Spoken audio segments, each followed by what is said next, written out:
So it's an interesting thing. So again, it's your own, you're driving the car.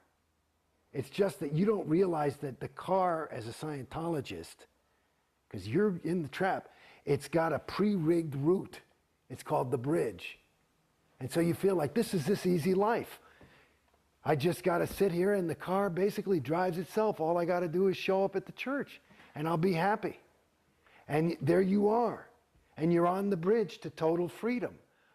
To total freedom. Yeah, they free you from yourself.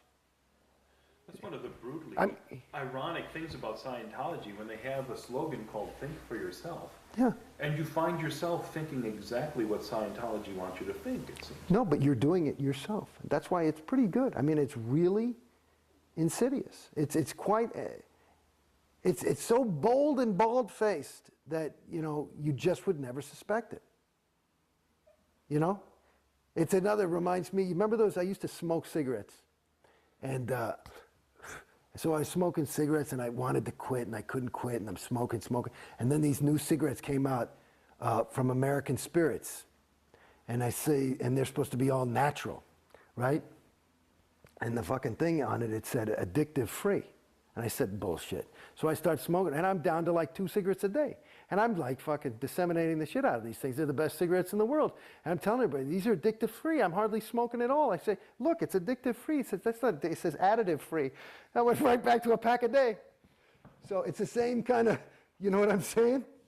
It's you know, you're playing the game by yourself. It's a mental.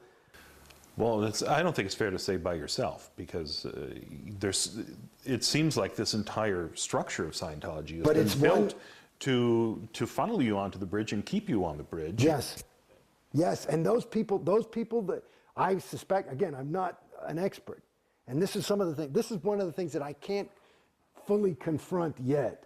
I can say that, in my opinion, that the lion's share, at least.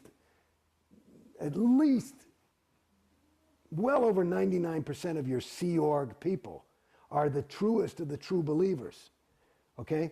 So they are really there they're trying to help you, and they'll not take no for an answer.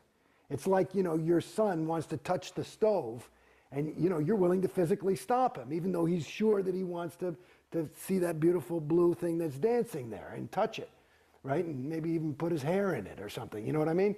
You didn't know what fire is. They are willing to give their lives practically to keep you on the bridge, because this is for your own good.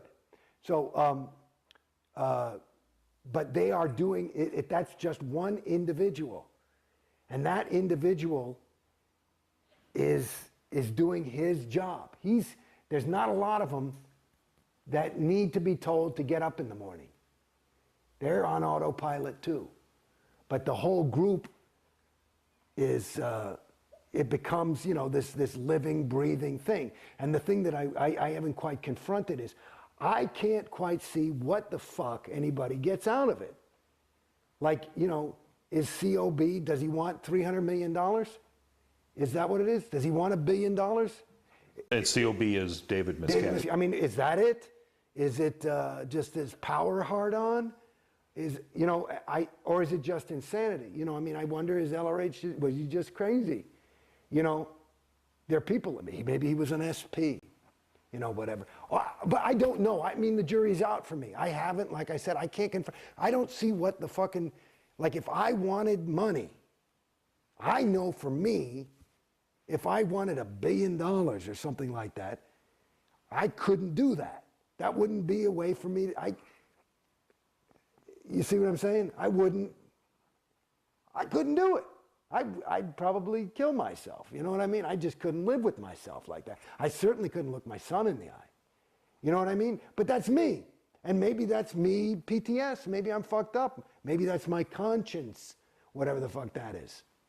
But do you see what I'm saying? I don't know. I haven't quite had that confront of truth or evil, depending on what you want. But I don't know what the fuck anybody wants out of it. Well, who's like, all this money is a big thing. Where does it go? We see recently there was a video released of Tom Cruise's birthday aboard the Free Winds, and and I understand that there was 6 figures spent on the birthday party for Tom, and that's parishioners' money going to keep Tom Cruise happy. Well, they figure that's worth it. According to him, he brings in just him being Tom Cruise. Per their viewpoint, he probably brings in $100,000 a day for this church in terms of interest and positive public relations, and so 6 figures ain't dick. Right. It's certainly, you could throw a party for him every day and it wouldn't really put a dent in their bank account. So I don't know what a party, people like to get mad at COs who take these big things, and Tom Cruise is party, and there was the fucking Freewinds is, let me tell you, is a flea bag. I mean, it's not a fucking nice boat, I mean, I've been on that thing. I got seasick every time. So. But speaking of Tom Cruise, you were talking earlier about your identity being stripped and being replaced with that of Scientologist, and certainly you can see that in Tom Cruise and in well, I the mean, recent I can't speak for videotape that Tom was Cruise. released. Yeah, but I would suspect that that's what's happened, and he was off for a while, and he's in gung-ho. I'm sure he went through a big ethics cycle and woke up, because he probably had some trouble with his wife and he found his ruin. I think it's probably, I would just, maybe he has trouble with girls or something like that. That might be his whatever. I don't know. Anyway, he's. But at any rate, he seems like the ideal of what a Scientologist should be. I mean, dedicated. Well, I was in there. COB called me the poster boy for Scientology. I was as gung-ho as you could get. How did it turn around for you? Why did you start to doubt? Well, it not only didn't work anymore, the more auditing I did, which I was more and more encouraged to do, the worse I got. I was starting to go fucking crazy. And it was fucking me up. How far up the bridge did you go? I'm a Class 5, OT5. I've done all my L's. Done a lot of, what do you call those fucking things? All those other courses, data series things, and blah, blah, blah.